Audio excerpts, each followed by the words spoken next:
What's up, everyone? It's Dakota, and welcome back to another modern video. And this week we're looking at a deck that was, I would say, highly controversial, mainly because a lot of what the archetype needed and got was from the Modern Horizons 2 set. It was a deck that kind of like came onto the scene and seemed to kind of just take over the metagame in a way where it just kind of answered everything what everyone wanted to do. And so today I think it's worth looking into it, seeing how the deck has evolved from the initial release of Modern Horizons 2 up until now. So obviously, if you've read the title of this video, you know what I'm talking about. So today we're going to be looking at the black-red mid-range deck for the modern format and kind of see how it stacks up and some of the things I kind of like and don't like about the deck since its inception from Modern Horizons 2. So let's go ahead and take a look at the deck. So here is the deck list. The Rakdos mid-range deck list, piloted by real_ed, actually won the Modern Challenge, going 7-0 back in September 10th. So that'll be the Saturday challenge, I believe. Before we dive too deep into it, I just want to say thank you to everyone that has subscribed to the channel and showed support. And if you haven't already, please go ahead and subscribe to the channel as well as ring the notification bell so you know when I post videos such as this, other Pioneer type content, and things like that. We're at 90 subscribers right now as recording this video, so we really have a easy shot at 100 at least, and even probably a lot more by the end of this year. And that's going to be our goal, is getting to triple digits. So, like I said, if you are not already subscribed to the channel and you want to support me, go ahead and subscribe to the channel. Also, feel free to join the Discord. The link is in the description of this video as well, so you can go ahead and join and talk about Magic and stuff like that. Anyway, let's go ahead. Let's move on. Rakdos midrange. It's a deck that's kind of evolved. If you were relatively aware of like the format of what it was like when Modern Horizons 2 came out, obviously Ragavan being the most polarizing card and is definitely still featured in this deck as a 4 of. Dauthi Voidwalker I think is a little less known because people were playing it a lot when it first came out, and I think it kind of went to the wayside. And this is the deck that really likes to play 4 full copies of it, as you can see in the main deck. Just from the fact that it does get to interact with graveyard decks, this deck does have like the mana base and things like that to support a double black spell while also still being able to cast all of the other spells that they want in their deck. Not to mention that some of the other spells in the deck, like Grief, Liliana, and things like that, and even Agadeem's Awakening to a point, all cost more than 1 black mana. So getting to play this double black card that is going to help you a lot against like the cycling decks, mainly the like Living End deck in particular. Also, the fact that Voidwalker can also just cast your opponent's best spell, use it against them, and then that can be your win condition as well. On top of the fact that Dauthi Voidwalker is probably going to get in for 3 a lot of the time, unless your opponent has their own Dauthi Voidwalker or some weird like shadow shenanigan creatures. Of course, a staple of like the black red archetype, or just like anybody that's playing black red, they feel the need to play Kroxa. Kroxa, obviously, when it enters the battlefield, you sacrifice it unless it escaped. And then when it enters the battlefield or attacks, you force your opponent to discard a card. And then if they discard a non-land card this way, if they didn't discard a non-land card this way, they lose 3 life. So they either discard a non-land card, or if they discard a land or fail to discard a card, they end up losing 3 life.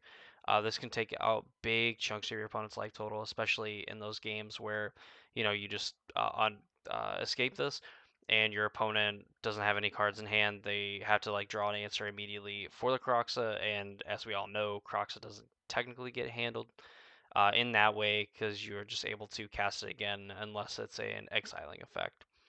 I think Kroxa.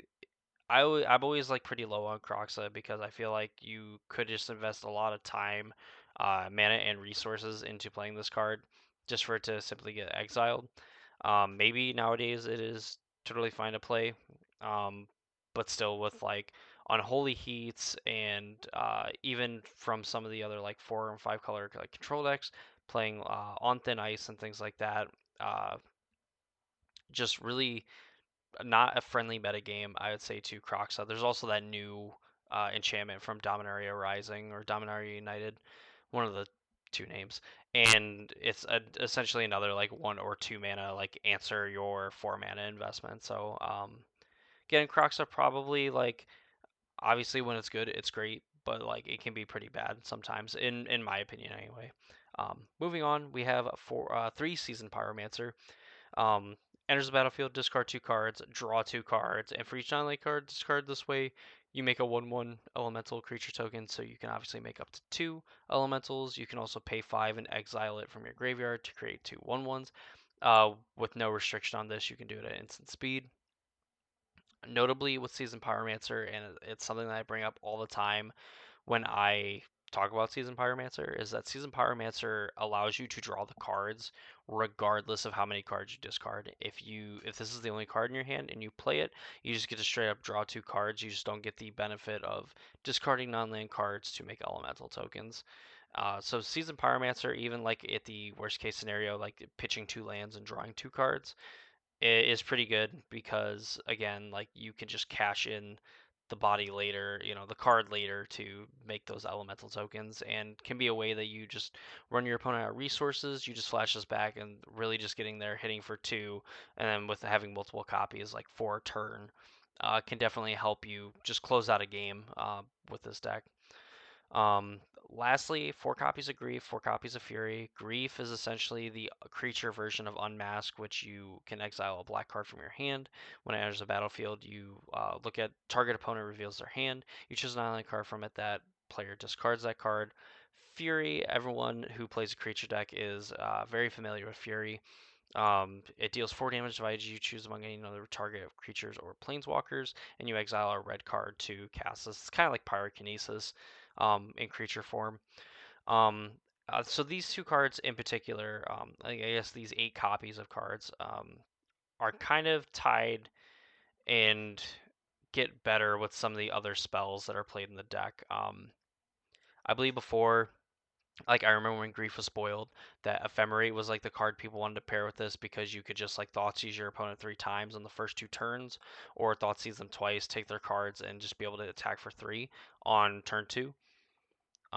Same thing with obviously all the other elementals, just to keep them around with how evoke works and everything, and with exiling, creating new objects. The evoke doesn't actually work the way it's intended. So even though it is the same physical card with that put the evoke trigger on the stack, the game doesn't read it as that specific copy. It's just that iteration of it. So since it's a new copy of it, that doesn't happen.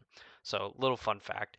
The reason why that's important is because there's cards like Feign Death, Malakar Rebirth, and Undying Evil, and even Undying Malice. All these cards cost 1 mana, and essentially all do relatively the same thing. They either give the creature until end of turn. When this creature dies, you return to the battlefield under your owner's control with a +1/+1 counter. In the essence of Feign Death, or in what Feign Death actually says.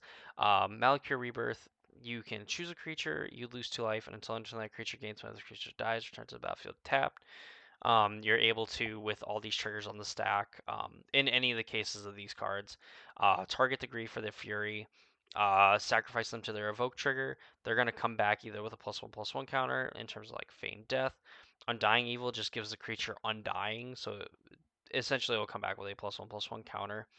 In Undying Evil, this creature returns to the battlefield tapped under its owner's control with a +1/+1 counter. Basically meaning that like instead of like ephemerating, in this red-black shell, you get to like Fury pitching a Ragavan that might be bad to hit 4 of your opponent's creatures, and then getting to Feign Death it to make it come back as a 4/4, and just do the same thing all over again.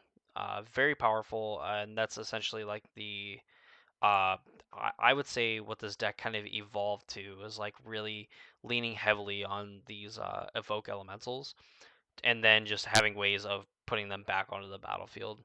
And the fact that they end the game super quickly. I mean, a 4 power menace creature, and then obviously a 4 power double striker. I mean, Fury in particular, on an empty board, could just end the game super quickly.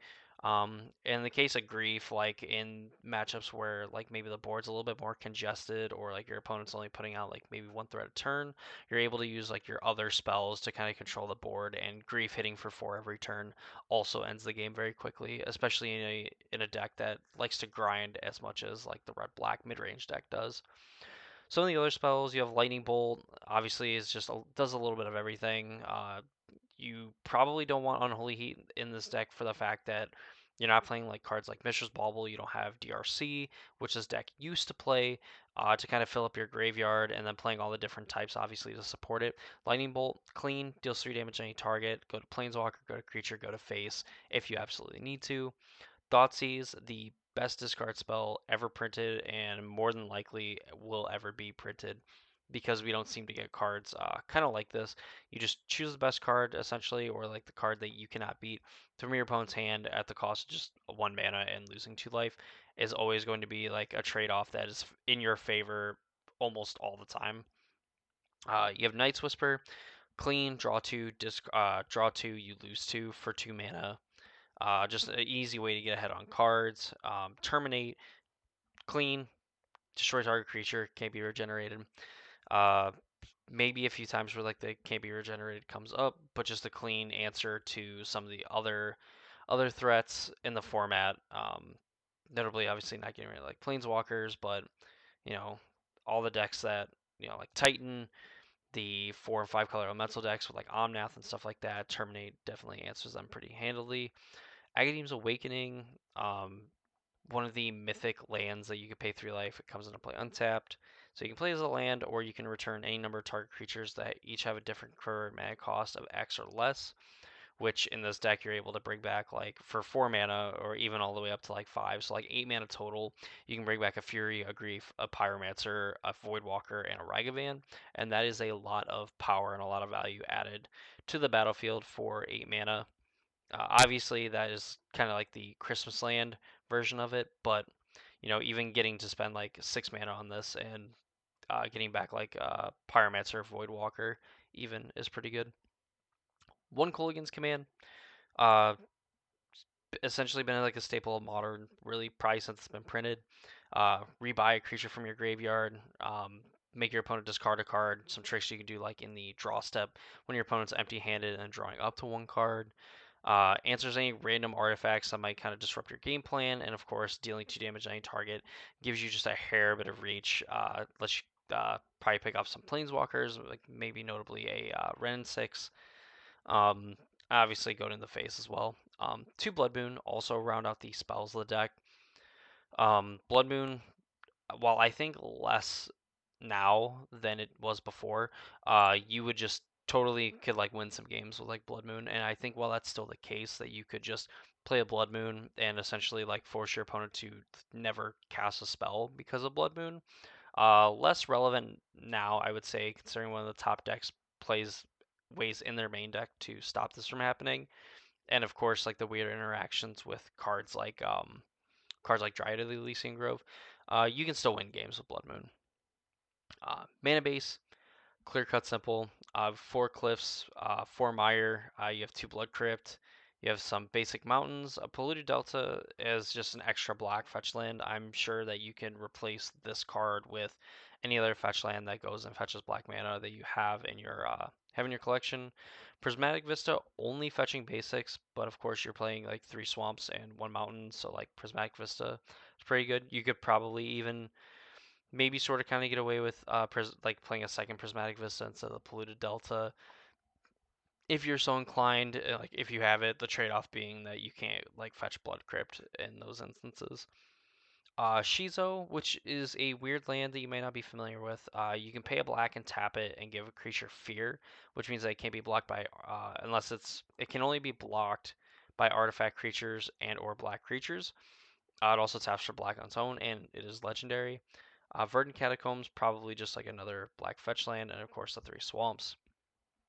Sideboard, you have Engineer Explosives, Fatal Push, Abrade, Collective Brutality, Turok, Dread Cantor, Unlicensed Hearst, Hetsugu consumes all, Magus of the Moon, and Necromentia. I would say kind of like the typical sideboard for a deck like this. You definitely want an answer to like the Rhino decks. You have that in like Engineer Explosives and like more like the Fatal Pushes. You have some more answers for like the graveyard decks like Magus of the Moon, or excuse me, Unlicensed Hearst. Hetsugu, really, I would say for like the hammer decks, just getting to clear away all of their dumb BS. Necromantia for like the Cascade decks, whether it's the Living End deck even, or the Crashing Footfalls deck. Necromantia handles all those very well, and just some very good like value cards. I would say they're just efficient in what they do. Braid having the flexibility to shatter an artifact and also deal 3 damage to a creature. Collector Brutality, at worst, being a worst duress, upgrading into killing your opponent or just killing like a creature that they have on board. Turok also pretty huge in the 4 and 5 color like elemental control decks. Just having the protection from white being one of their main ways of removal, and then eventually can outgrow in this deck in particular can outgrow a Fury. So it would take multiple copies of Fury in the same turn to kill a Turok Dread Cantor. So that's the Rakdos mid-range list. Overall, I think this deck has always been good. I think decks like in Modern in particular, with new sets coming out, just kind of fall out of favor more so than actually like being bad. I think people just kind of like innovate on other decks kind of get left on the wayside. And while I don't think necessarily Rakdos mid-range has been left behind, because obviously the Modern Challenge shows that 2 players made the finals playing what I'm going to assume is close to a mirror match, a 75 card mirror match, excuse me, with another one making top 8. Um, this deck is still very good. Obviously, would recommend playing a deck that is very good in the modern format and getting real good at it. It has some things that I love about it. The Blood Moons, again, while they don't necessarily win matches on their own anymore, like they did probably back 3, 4 years ago, you can still win games by just slamming a Blood Moon on your opponent and them having no way of dealing with it. Notably, too, if you do play a Blood Moon and your opponent has an Ursa Saga in play, the Blood Moon does get rid of the Urza Saga. Um, just with how weird things work. Just take my word for it, it works. Same way thing if you like Spreading Seas, a Ursa Saga and things like that. Um, yeah, I mean Fury, great against like the format. Ragavan, very polarizing card, can just win games on its own. Dauthi gives you a main deck way of dealing with like graveyard decks on top of just also getting to cast your opponent's best spell in the worst case scenario. And yeah, so that's the deck. I hope you guys enjoyed the video. If you did, please leave a like. And of course, subscribe to the channel if you have not already and ring the notification bell so you can see more videos like this. Same thing with like the Pioneer format and things like that. That's mainly what I do on my channel on top of some other kind of like topical, I think kind of interesting hypothetical videos and stuff like that. Of course, if you're interested in joining the Discord server, the link is in the description down below this video. You can go ahead and join, talk about magic and things like that. I enjoy doing that. I hope you enjoy doing that. I'm assuming you do if you watch my videos and stuff. So yeah, that's going to do it for me this video. I hope you guys enjoyed, and I will see you all in the next video.